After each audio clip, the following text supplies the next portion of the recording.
And we are live.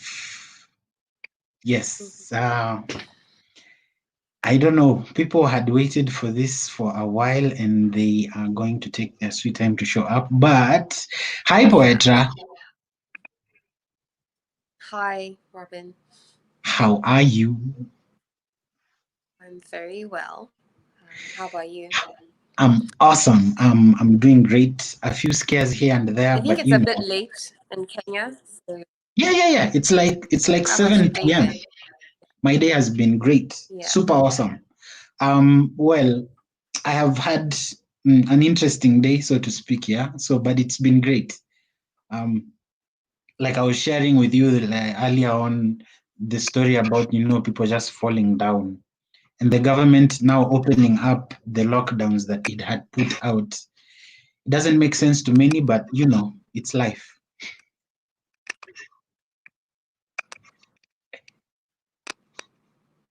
Hello.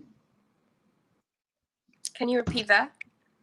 So I was saying that it Yeah, I doesn't was make asking you sense. to. It was a bit distorted, so I couldn't clearly make out. Okay.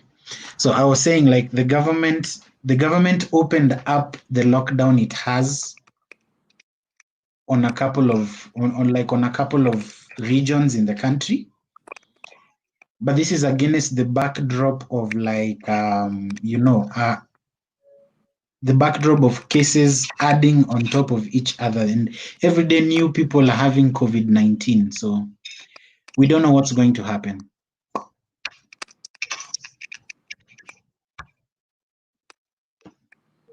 I mean, it's And hard for me to hear. It's hard for me to hear what you're saying. can you hear me? Can you hear me Yes, I clearly? can hear you. Yeah, I can hear you clearly. Can you hear me? Can you hear me clearly? Yes, I can hear you. Can you? Can you? Yeah, I can hear you. I can hear you. But it seems Okay, like can you there's try speaking so that we can see if I can hear you? My name is Robin. I perform on Perhaps stage. if you can hear me clearly, maybe you can also try, using the chat to send me your questions. Okay, that works. Okay. Okay. All right.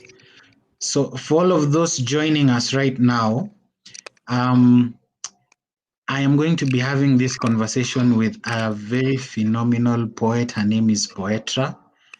She is in the States in lockdown, but I'm sure she will rather be in Ghana, enjoying the cuisines we all get to see in Ghanaian movies and performing poetry and experiencing Africa and stuff like that.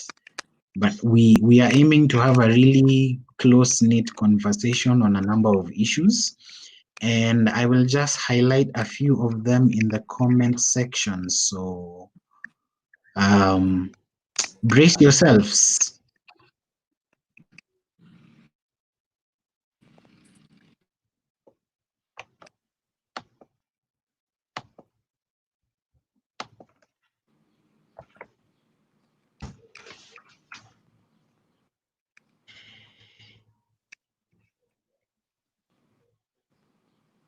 Okay, so I don't know if you can hear me now. Yeah, I'm ready.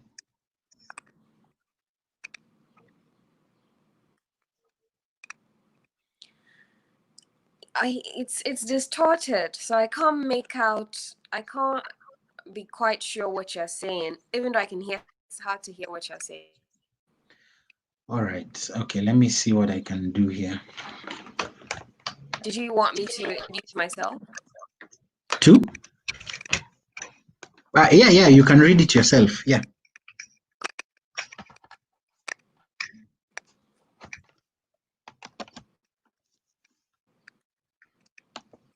Okay. Can you tell from if people have joined yet? Have joined the live? 3 people have joined. 3. 3 people.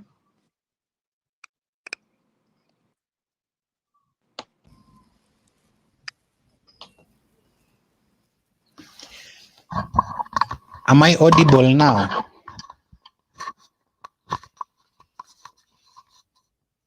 Can you hear me now?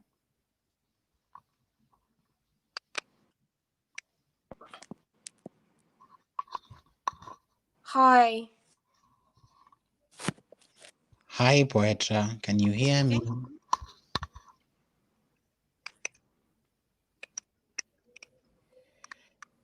A bit. I can hear you a bit. Can you And try saying longer sentences?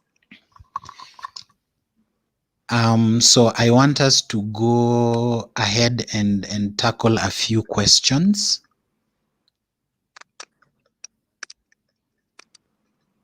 I didn't catch that. All right.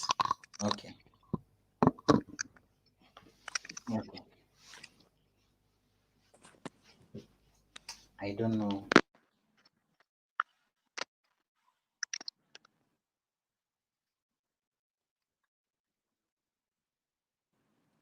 Can you repeat?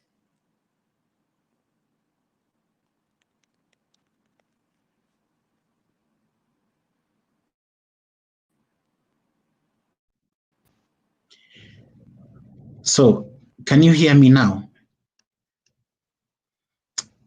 Guys, I'm sorry. We have been testing for a while. Can you repeat? Can you talk? Yes. My microphone is working.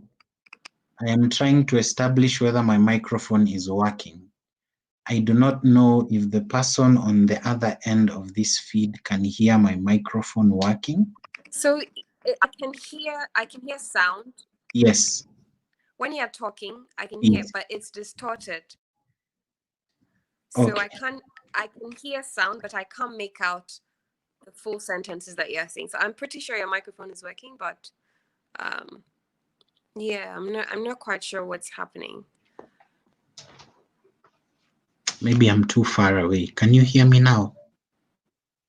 Am I audible? Maybe would you ask our live guests if they can hear you clearly, and let's see what their comments are. Okay. If they can hear both of us clearly. Ladies and gentlemen on our live feed, if you can hear us, please write down who you can hear. Is it me? Is it her? Because she can't hear me for some reason. And I don't know. If you can hear us, let us know. Tell us.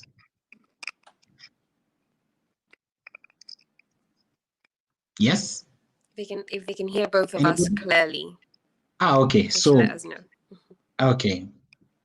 So Peace is hearing us loud and clear. I think it's a problem with just between us, yeah. So let's try and do something fun, yeah. Okay, so yes. Perhaps if you can, whilst you talk, you can type it in as well, just in case I'm not able to make everything out. Okay. Okay. Yeah. Let me just type so that we can So did you want me to introduce myself? Yes.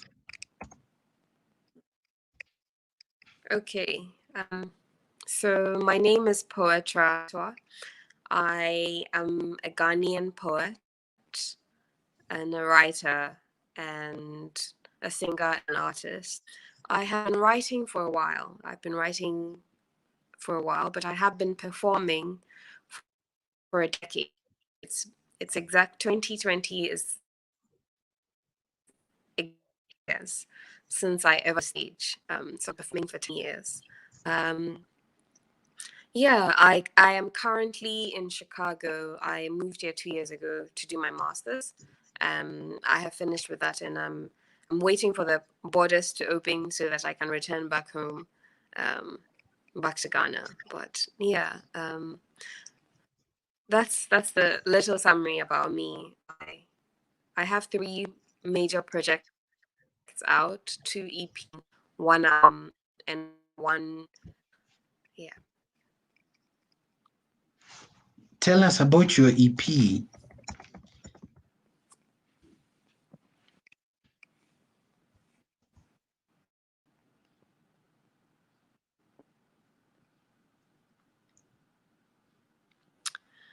Okay, so about my EP.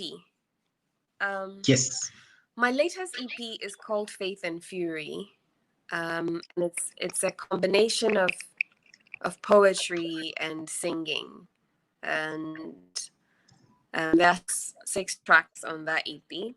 And what I was trying to do, what inspired that EP was I was, in a place where I was looking at both the emotion of faith, just being hopeful about things, and at the same time being angry about this, and kind of experiment with both these emotions at the same time on the plane. And if they exist on the same plane, what are the outcomes? What are the possibilities? What are the questions that you have to ask yourself? And are there any instances in which these emotions complement each other, or are there any instances in which one emotion takes more space than another emotion? So that's kind of what inspired me when I was writing for this EP.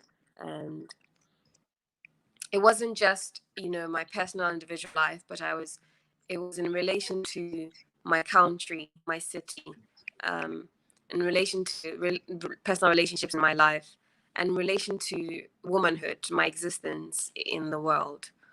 So that's what inspired the EP. Um, yeah, that's theory. Okay.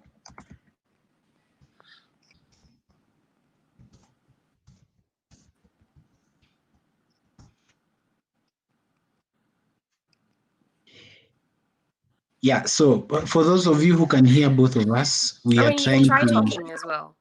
Yeah, See okay. if it works. Yeah. So for those of you who are hearing us, we have come into a bit of a technical hitch.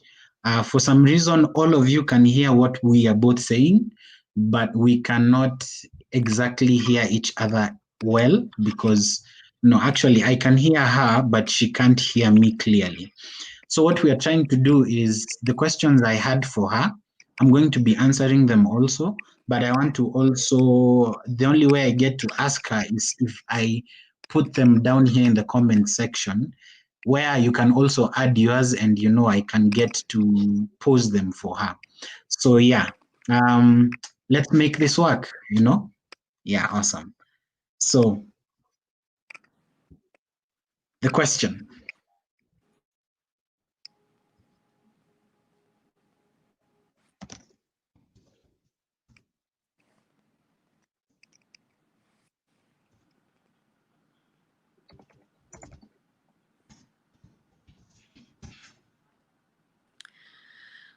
How would I describe the potential of art? Robin, I suggest that you say the question out before you type it, so that those listening can also have both options. Okay. How would I look at that again? How would I describe the potential of art in Africa as an African artist in the States? Yeah, first of all, I don't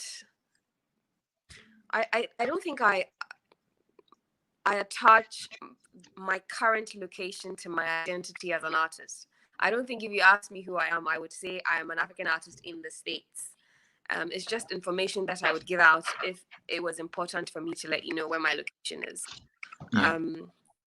So I think it's important for me to answer the potential of, generally, because I make my art for my country. I don't make it for the States or a bigger world. I make it for my country and my continent. Art has different purposes, and it's up to the artist to know what you're making the art, what the purpose of your art is, or why you're making the art. So there are different purposes for even my EP. There are different purposes for each of the track. There's a track there that's there because I'm documenting how women have been viewed through the lens of history. And that's different. The purpose of that is to document. There's another one where I am, re-examining identity, asking who I am at different stages of my life. And there's another one where I want to be a safe space for other women to be able to, talk about their issues just like I am talking about my issues. So art has a huge potential. Art has the potential to document, it has the potential to discuss, it has the potential to lay out better. It has such a huge potential in just its. But I suspect that you're asking this question in terms of, the profitability as well of Yes. art, not just, the creation of it. Yeah. But when you say potential, you're asking about the profitability of art, and I think I'm not unique in our struggles as African artists. It's pretty much the same problems. Our governments don't support us. There's no structure.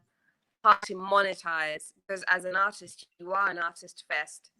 You don't you don't think about the business side right away, and it's only after you've the game, so to say, for a while before you start thinking about the business here. And I think, in as much as I wish it wasn't the case, most of these things are individual journeys, right? It's only when you actually become an artist, you actually get there before you start to explore those things. But Yeah. prior to that, you become an artist because of the passion, because of the urge, because of the need or the want to explore this gift or this talent that you have. Yeah. So the potential is huge, and I hesitate to call it potential because it feels like we have, as African artists, we have been in that potential stage for so long, but Yeah. our art is good. But is it profitable to be an artist in Africa? Is it profitable to say, I am a writer and that's your only identity? How do you eat? If you meet someone and they say, they're a writer, they'll ask, okay, so what do you really do? Because they are trying to find out what you eat. Yeah. But I think again, like I said, it's an individual journey, and once you get there, you begin to see what are the possibilities. And so, for instance, for me in Ghana, when I started out, um,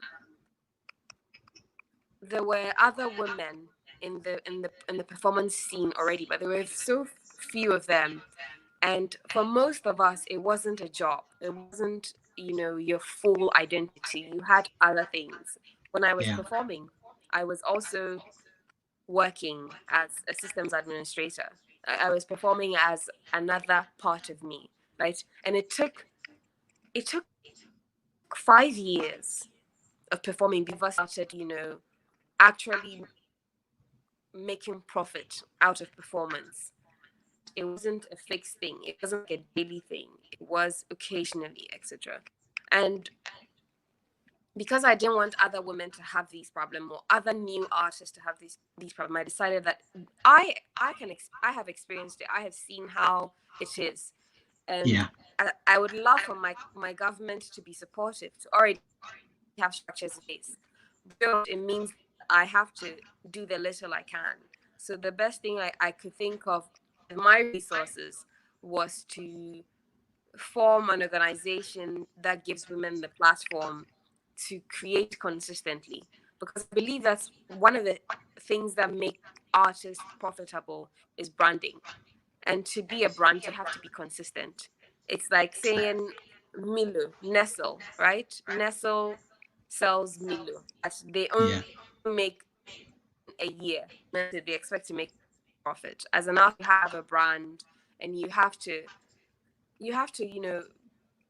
present yourself as that brand in a certain way, which makes you become a product.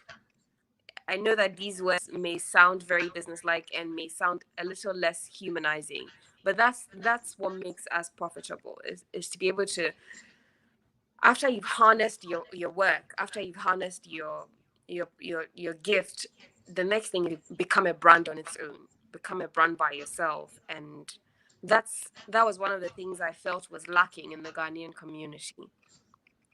And so I took it upon myself with a group of other women that I knew, and we started an organization to kind of create a space to be a support system for women, to offer the same things that I would have wanted to be offered when I was started: a space to perform, an audience to perform, with equipment, studio, all the tools to help you to create, so that you can become a consistent body, Yeah. a brand, to be able to become profitable. So I think these are the small things. Potential is there, the gift there, but what isn't there is a structure, a business structure for artists to sell. And yeah, that's something that we need to work on. Okay. So uh, I feel like we also, this side of the continent in Kenya, we experience the exact same problems, and it's sad because for us, for instance, I am a spoken word artist, but I identify on stage as a storyteller, and I feel like we experience the exact same problems, the challenges of structure, and how individualistic we are taught to be, and how collaboration is made to be a very difficult thing to do. And so if we cannot collaborate within our own countries, it becomes extremely difficult to find collaborations outside outside our countries and in the larger continent. So, but then I want to pose a question to you, Poetra. I'm seeing there's a question that has already been asked. Um, let us let us answer. Let us see. Waziri Robi Filosomani. That's a really phenomenal spoken word artist here in Kenya. He says, the issue of profit comes in when you as an artist, you master your art.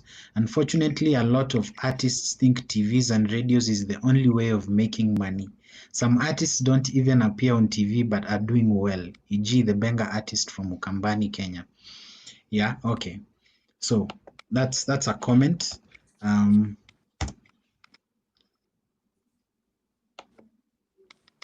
Yes.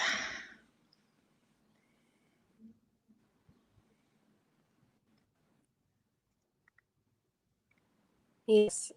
So just to touch on the comments that Waziri made, if I'm Yes. pronouncing that well. Yes. So I think that being an artist is an ever evolving thing.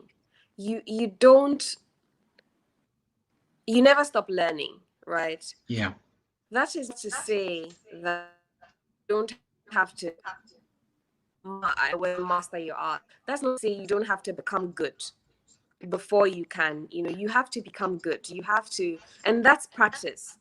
But the thing that a lot of African, or like I will have to use Ghana because that's my experience. The thing that a lot of Ghanaian artists would, for instance, complain about is, where is the space to practice? Where is the audience to practice? Where are the platforms to practice? Am I supposed to practice just in my house?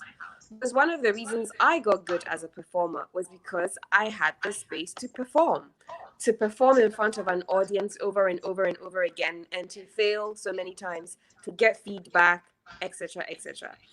Social media also really helped me, because then I started posting videos, and people would comment and tell me what they, because I don't want us to put the entire burden on the artist to become great. Yeah.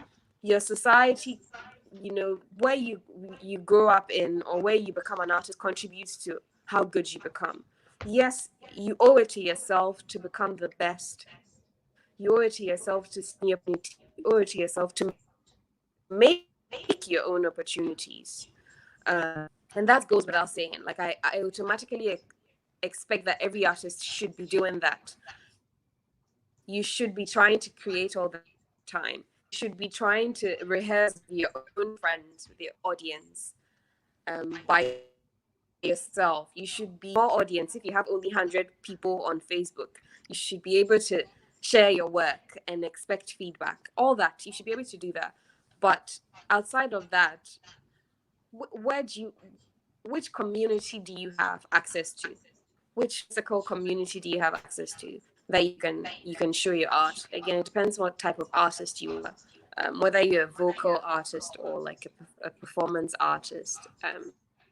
So I think that yes, the artist has a part to play, definite part to play, but your community and society also helps to, and the have also really helps to shape your growth as an artist. Yeah. Okay.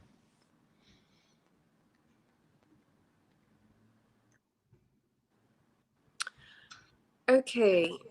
So I saw the question about me being very passionate about women, Yes. and to talk about my poem Aman Kruma. Yes.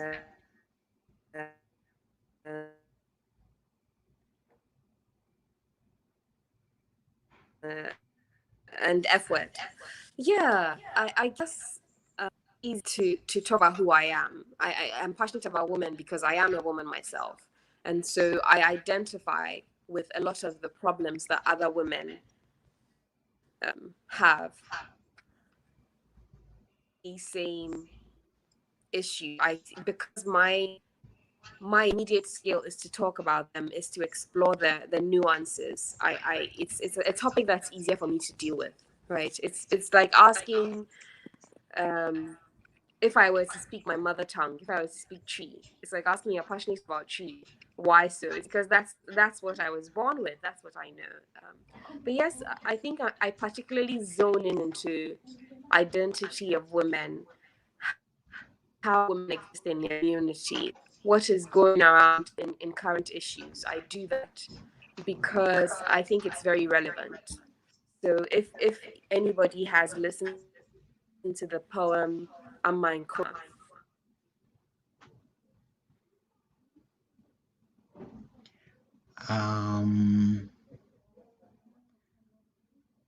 I don't know what happened.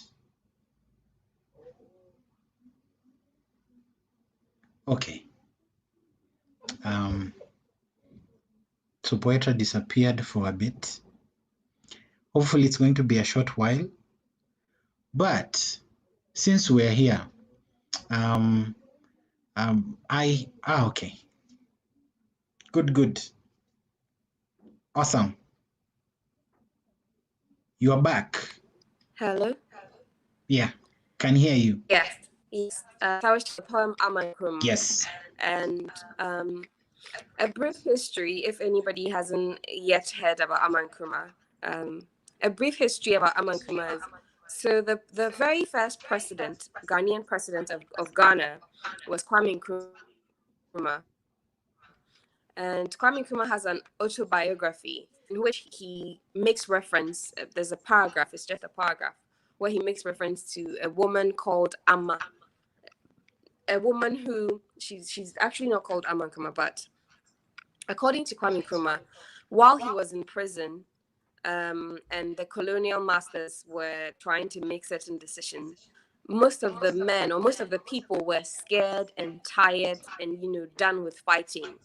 But this woman took to the platform and told everybody that freedom is important. We have to die. If we have to die for freedom, then we will. And they know that Nkrumah has sacrificed his life. He was in prison. And so we all have to sacrifice our lives. And because of that, she wanted everyone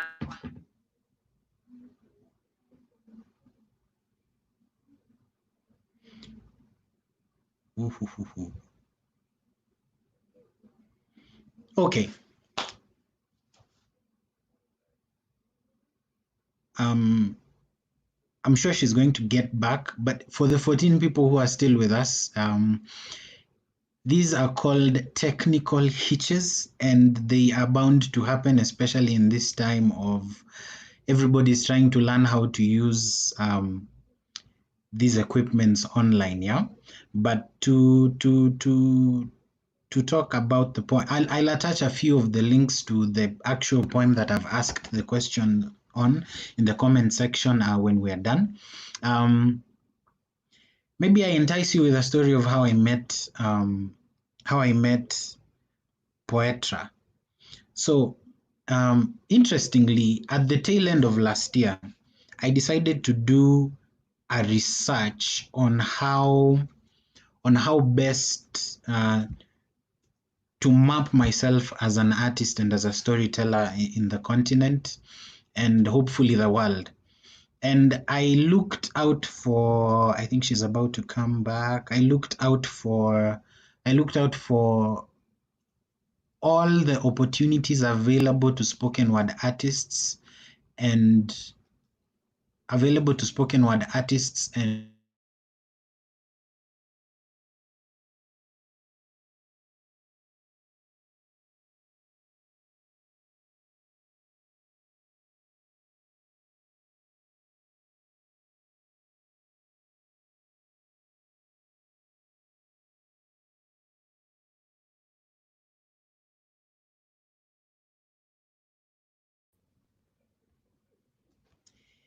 yeah, yes, and we're back stronger than we were before. I don't know, Poetra, can you hear? Okay, I'm here. Okay, I'm here. Ah, awesome. Sorry. I was telling them a Yeah, I can story, but hear now you. you continue. Yeah. Yeah, so I was talking about Ama Nkrumah. Ama Yes. Nkrumah is a woman who Kwame Nkrumah made reference to.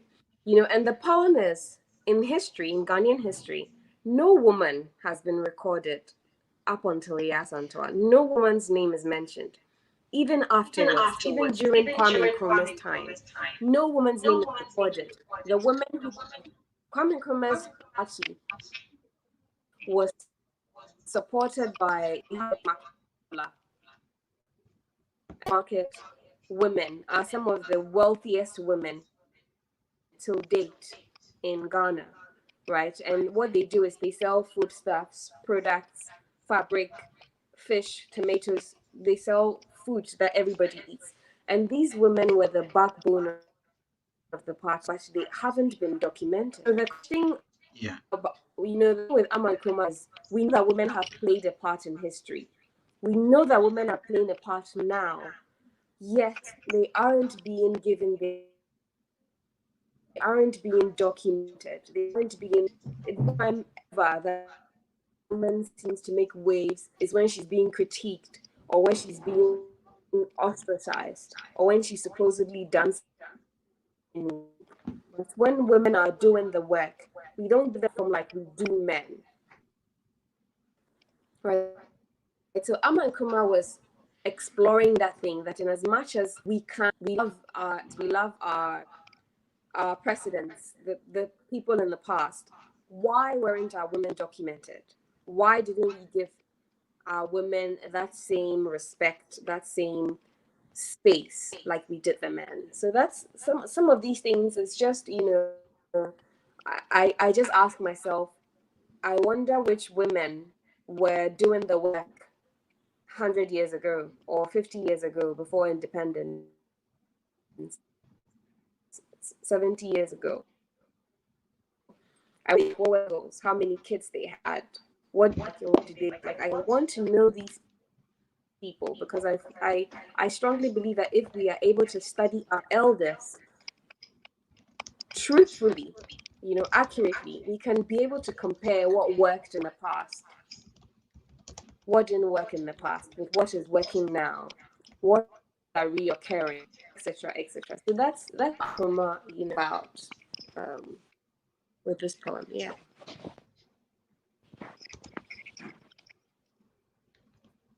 F word.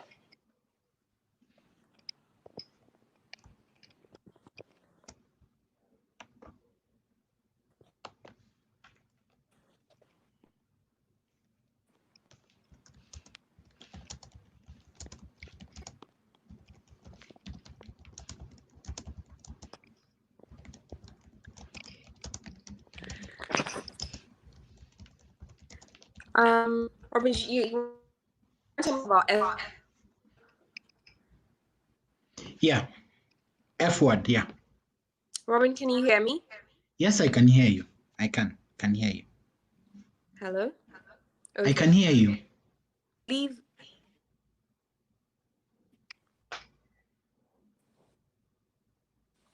I believe this is not only in Ghana, Yeah. but in Ghana, it's like you've put a sign, a cross on your forehead to be crucified.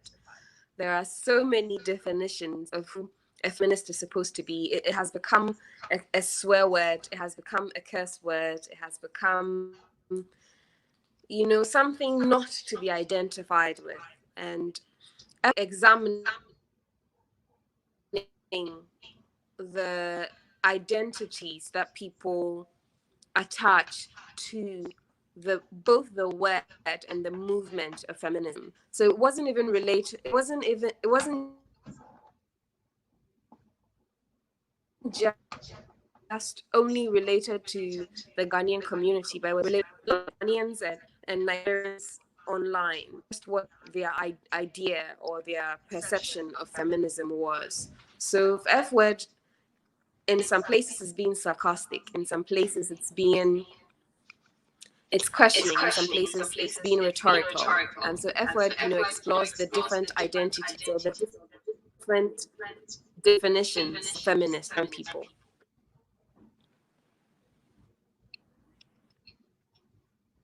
Okay. Okay. Okay.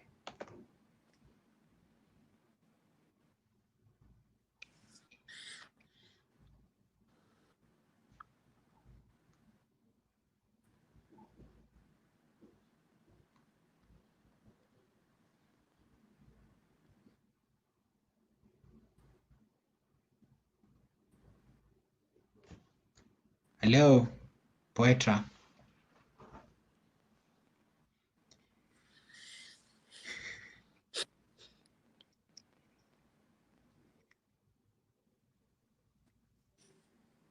I don't know. I don't know if you can hear me. Do I have any questions at the moment? You'd like to know about the Kenyan poetry scene Yeah. and what how so if you asked about the Ghanaian poetry scene, I would say that there were definitely more men than women.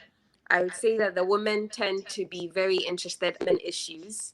And one of the things I would love to see is more support from the men in the poetry scene. I think one of the things I've been hopeful for in the Ghanaian poetry is that I don't want it to be a separate art. Both hip hop, high life, singing, blues, they're all part of the entertainment industry. They're all one. And I want the poetry scene to also belong to the art scene. Like it feels like poetry is a separate thing, right? And it makes it harder finding audience. It feels too niche. So this is just for the Ghanaian poetry scene, and I'd love to know how it is in the Kenyan Yo, okay. So, atmosphere.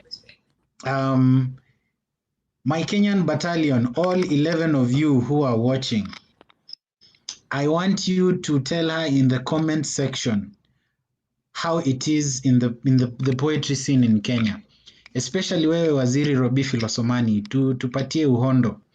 Yeah, but if I was to answer the question, I'd say this, that the Kenyan scene, the poetry scene is affected by a lack of structure. So we have poets who have received a fair amount of leeway in creating their art. And so they have access to opportunities and platforms and funding and stuff like that. But the transition between them and the people who they will be bringing up is lost in translation. I'd say the exact same problem that you're experiencing, Poetra, we experience here in Nairobi, because we have platforms that do not ideally leave out women. For some reason,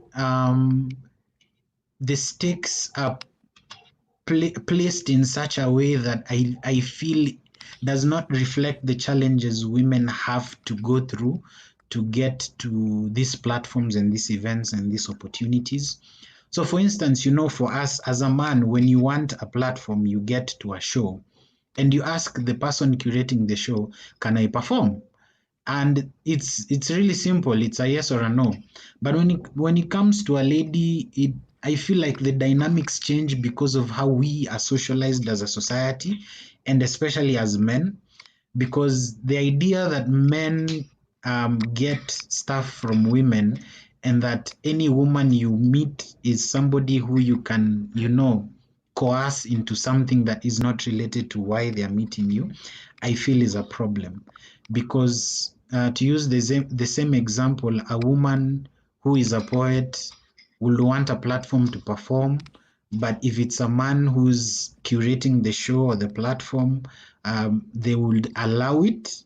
But then ultimately, at some point, the conversation shifts from their relationship as an artist and a provider of a platform to their relationship as an artist, as a man who is attracted to a woman who just happens to be within his connectivity. So yeah, I feel like there's a huge problem that we need to address, and that we can address if we were deliberate about it. The worst thing about not being able to address a problem is when you do not know that there's a problem that needs to be addressed.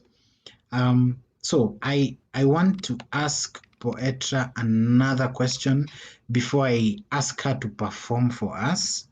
And let me just retrieve the question.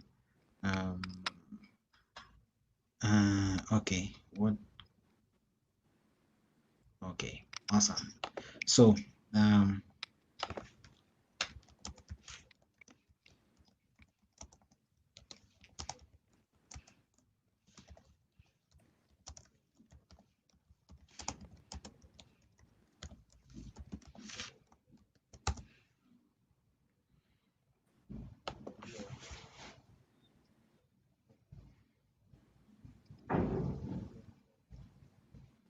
for those who are joining us right now, what we are doing is, because you are the only people who can hear both of us, I'm posting a question for her and then she's answering. But we are making do.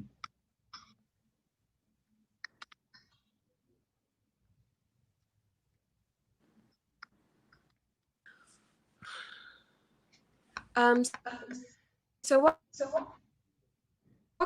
capacity for African artists to collaborate? That it's just a matter of initiative. It's there aren't necessarily already existing structures. So it's just a matter of individual organizations or individual groups taking the initiative and reaching out outside of their countries or their environment or their communities to reach, to try and collaborate. So I would reach out and say, Enigma, I want us to write a poem about whatever it is, but I think it would be great for us to create something that will highlight the fact that it's a collaboration between a Ghanaian artist. And so I think it really is about initiative. Yeah. It is about initiative. It Yeah. is the right artist and not being afraid or restricted to initiate a collaboration or ask for a collaboration. And the more we do that, we'll follow suit. That's how it is. Representation matters. Once I see that somebody else is doing it, another person would also want to do it. So it's a matter of initiative. More of us, more African artists need to take the initiative and collaborate with other African artists. Yeah. Okay. Awesome.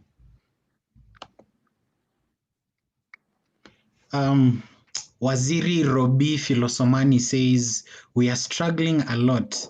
There is a lack of uniqueness, few spaces, and no structures. Ezekiel Kilimo is saying that poetry in Kenya is not yet at the peak of recognition, but we are heading there. Stella Mudhoni, I see you. Thank you for joining in. She's saying great collaboration.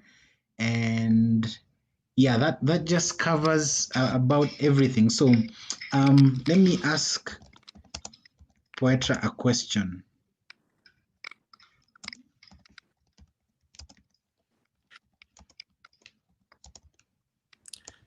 No, so I have a question.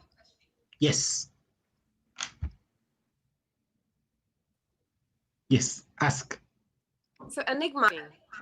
Yes. So if I asked you to make a list,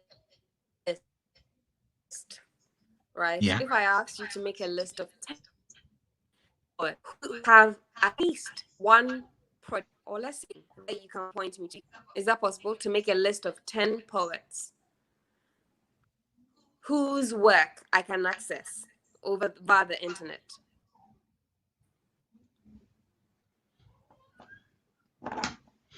Okay. Wow. Okay. Yeah, that it. Yeah, I had it. I had the question. Let me answer you here. Let me answer here. And then, so I can make a list of 10, but it will not be a Kenyan list. It will be a list of poets in mostly a good number of them. A couple will be in Kenya, a number will be in Rwanda, and then I only know of like 2 or 3 in Ghana. But yes.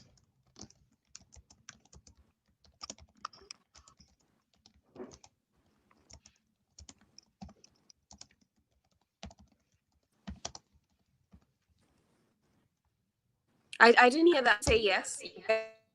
A list of 10 people.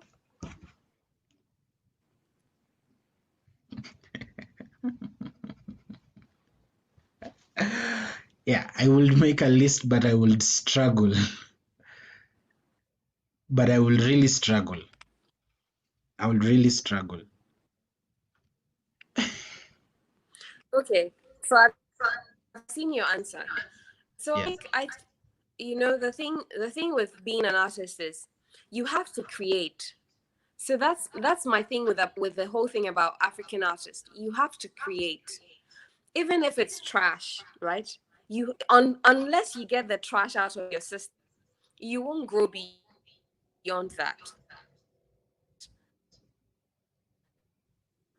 So that's why if you ask right now Ghanaian poets, and if you ask me, do you think compete in international art,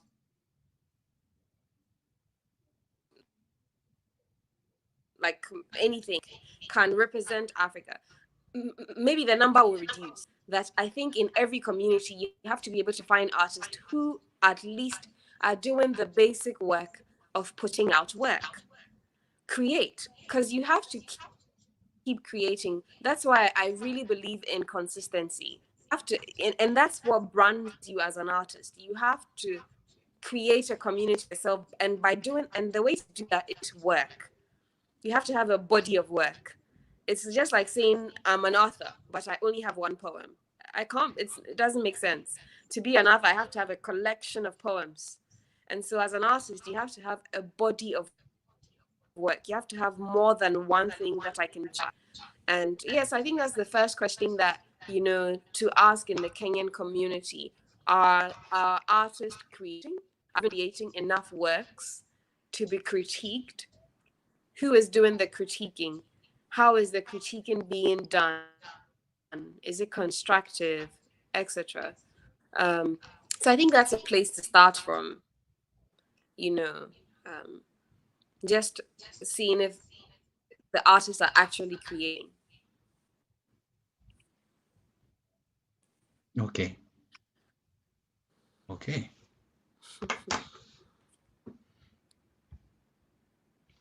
All right.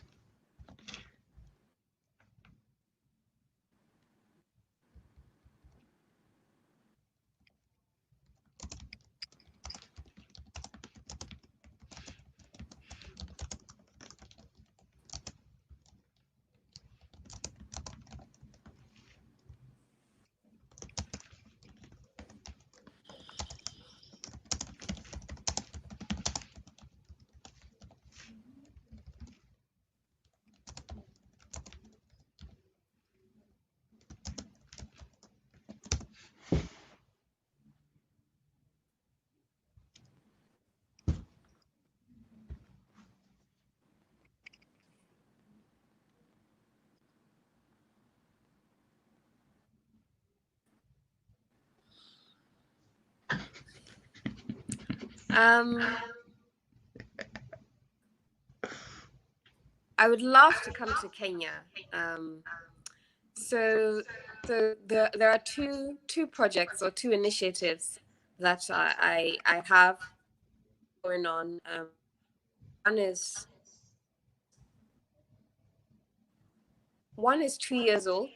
They are both babies. One is 2 years old and 4 year old year, but because of the pandemic, we have to put it on hold. But Blue and Black Girls artists in Mexico, and Green is to not limited to Ghanaians, but it's limited to the entire Africa. But that that requires funding, and I'm still working on that.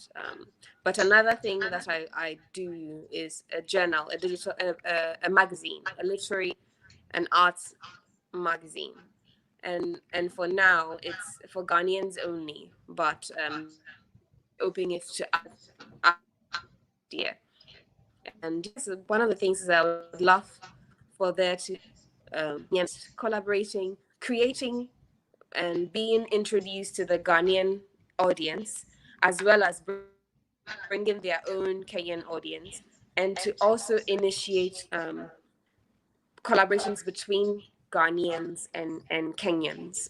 So that's one thing that I'm hoping to start off next year, 2021. If all things being, that's one of the things that I hope that I'll be able to start and just collaborate with more Africans. But yes, I would love to come to Kenya once all the travel issues have been solved. Even if it's not to perform, just to meet other artists, just to discuss about our similarities, our differences, how we can better grow each other, and just share ideas. I love performing. No two ways about that. But I also love meeting other artists and other Africans, just so we can have conversations about our existence and or that. Stay excited. I'm very hopeful. I definitely Kenya is on my list. Has been on my list for a while. So Kenya is definitely someplace that I hope that I can make it there next year.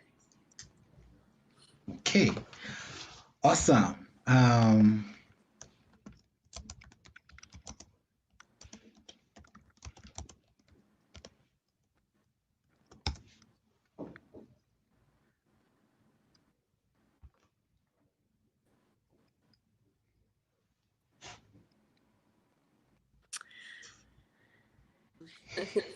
Okay, so I haven't performed in a long while, but this I try. If I forget, I'll let you guys know, and I'll just read from my chapbook, which came out last year. It was published by the African Poetry Foundation Book Fund. Um, yeah, it's titled "You Two Will Know Me." But this poem that I'm going to perform is called "Generation." 4 a.m. reached. You're wondering if it's worth it to spend more minutes before starting your day. They're playing a senseless song on the radio and it feels like such a waste of airplay, so you tuck yourself in to rest your brain. You're off to work again, standing in a queue behind an old smelly man who's complaining about his daily wage. You can afford to take a taxi to him back home. What's the point of wearing good-looking shoes, toe pain? You're irritated by almost every little thing, even the way your boss's overfed kids play.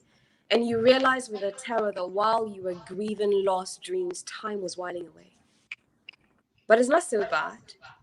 You're in love with a boy in the city. It'll be 11 months in June. He doesn't like you like you're something special. You good morning text keys. That's okay. You could take yet. Preparing for when it sounds louder than a church bell.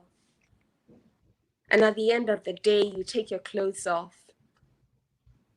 wishing you could hang these skin and bones on the dressing chair, disgusted at yourself for going to sleep yet another night, having such brilliant ambitions. No results. And at the other side of town, there's a boy living in a man's body, gutted at the fact that he's a multifaceted god who can bring to life his own subjects. A King Midas who can turn everybody's copper to gold, everybody but his own. And he feels he's labored hard enough. Sorry, he has a price to claim. He thought that by now his name would be on the lips of people, but he can't even remember his name. And he doesn't even want to wake up anymore, because what's the point of going to bed if you're going to get back out of it? What's the point of aiming any higher if you can't even win the small battles? And you can recognize me in the crowd because you can see me in you. Hope sounds like a faint rumor, like someone tried to shout it from the room, but his throat could tell that it was a lie, so he stifled it before it could come out. We are a token of a broken generation that have gotten used to living wounded. Our light has been snuffed out before we can light a small dark corner. But it's not too late to try again. I know, because I swore seeing another sunrise would be a miracle, and now look at me, watching the rays of my... I know, because we keep walking into the fire like we've never been burned. I know there is hope, because there is an echo of God in a room full of sin. I am best, but not enough people have the first. That was God. For carving out a body this perfect, I develop insecurities on behalf of other people. I have been crying oceans into pages, praying to God in sign language to make sense of just one life. Yet, there is something about the way an open wound aggregates and remodels and repairs itself that tells me that we are here for something much more than living wounded. So this is for the ones who can't live with the wounds, for the ones who wear false faces to hide their blues, for those sleeping of their lives and living in their dreams, for the poor souls who are forgetting how to dream, for those burning with a mania and calling it a brilliance, for those swatting demons off their backs and making it look like a new dance, for us who were promised the world, so we had to crawl, the contrived, ready to concede to a draw. For those falling off from exhaustion and calling it a catching of the Holy Ghost. For those sniffing fear and pretending like it's a healthy dose. Come, hold my hand. Let's walk into the light. And by God, you'll see. You'll see how fucking amazing you're meant to be. Thank you. Oh, God. Okay. That is awesome. Awesome. And you can tell from the comment section, Fiona is saying she loves this. Liane Kerry is saying lovely. Ezekiel Kilimo Doctari is saying this is a beautiful piece. Jackson is saying you got talent. So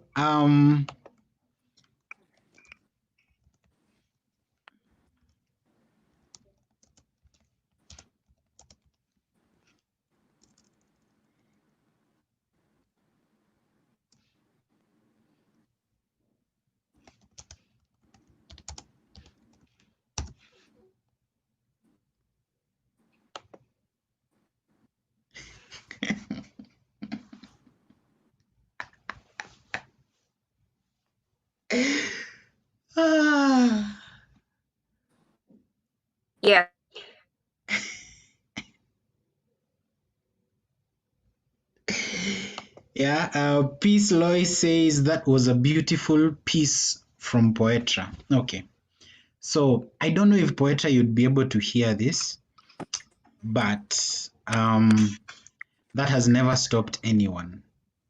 Yeah, so I will go ahead and do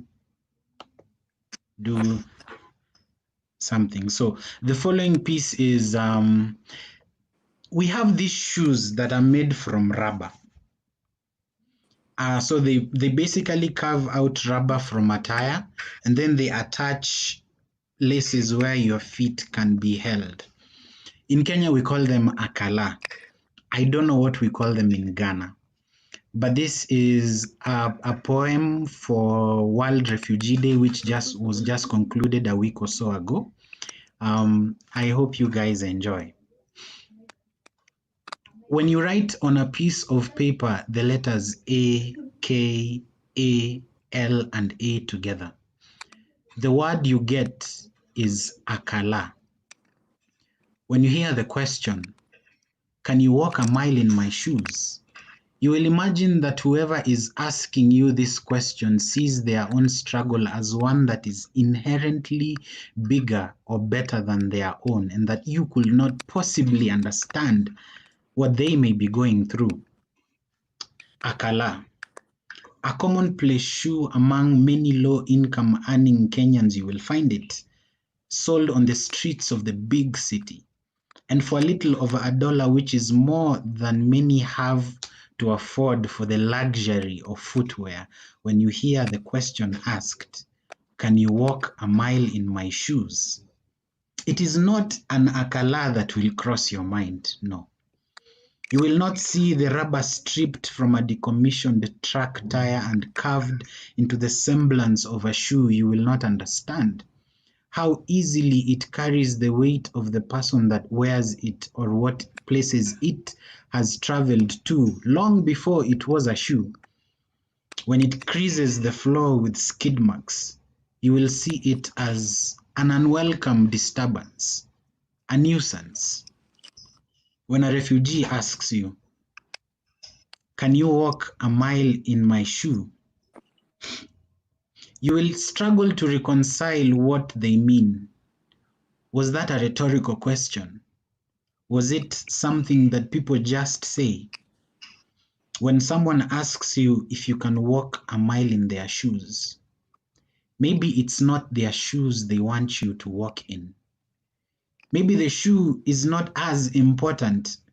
Maybe all they want is for you to remove your shoes and get down on their level. Maybe the shoes is just a translation for voice, and they just want to be heard. Maybe all they want is for you to pass them the microphone so that they can tell their stories. What if they wanted to tell you about how they can no longer go to church because the loud claps in praise remind them of the thunderous sounds of bullets tearing through places that they have called home for a very long time? Maybe they want to show you the memories of their youth, how they climbed mango and guava trees back when they still had a country that gave them an identity much like your own. Or maybe they just recognize the humanity in you, and they want you to recognize the humanity in them too.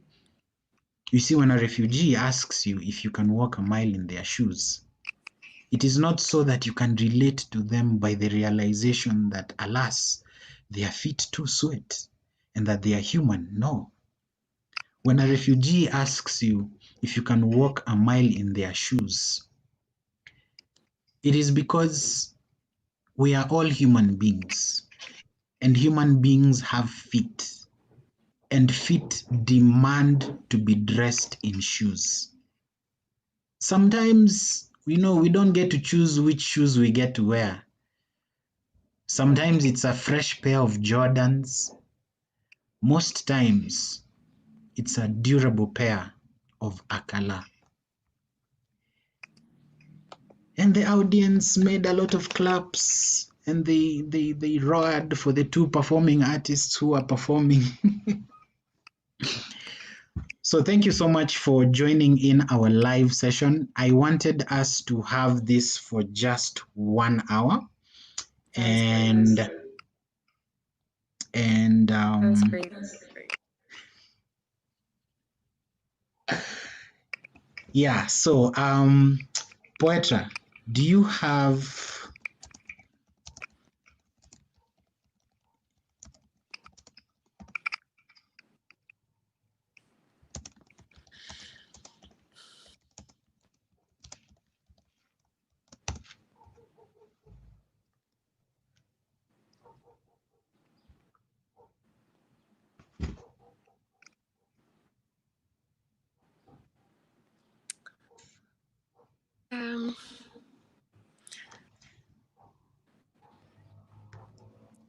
Um, I'm very excited to get to know more Kenyan artists and more Kenyans. I very much believe in Pan-Africanism, even if it exists only in the artist scene. But I'm very excited to meet new people, to meet new Kenyans, and yeah, I would love to be exposed to more of you. So follow me, I will follow back. I just want to to know more about the Kenyan scene, just the Kenyan community as well. I'm very excited to be on this platform. Thank you, Enigma, for this opportunity. thank you. Yeah, yes. Yeah, so there are a lot of comments here, but now, unfortunately, my people, we have to love you and leave you. It's not easy, uh, having these conversations over internet. You never know when the lights can go out. A funny story, they went out at 15 minutes before we went live, and we were busy here doing trying to find solutions.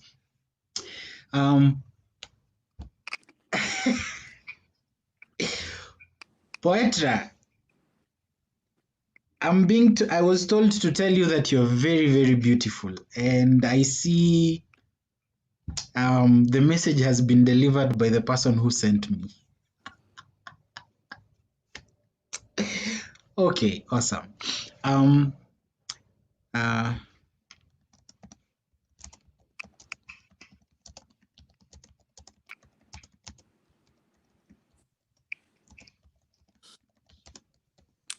Thank you, peace. Thank you. Thank you so much.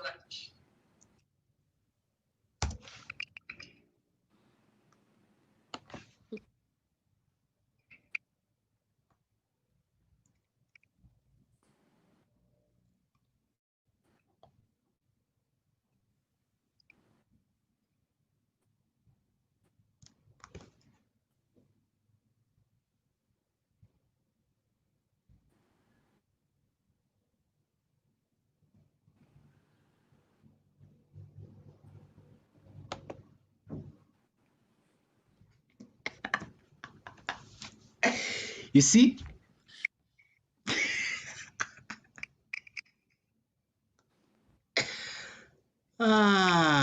Okay.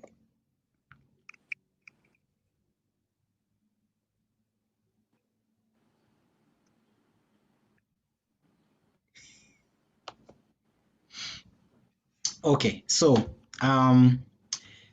thank you so much for tuning in. This video will be available on, I think, both our platforms. Please, if you're watching us from YouTube, be kind enough to hit the subscribe button. If you're watching us on Facebook, the like button is right down there. Finya hiyo kitu. Press that button. As artists, one of the ways we survive is through us being able to tell people who own platforms and people who have opportunities for us as artists that this is the following I have. These are the number of people who subscribe to my content. These are the number of people who can inform the audience that I command as an artist. And so when you give us a like, when you give us a subscribe, when you hit those bell buttons, you help us grow. You help us continue having faith in the process of becoming an artist, and we can continue to give you these awesome conversations.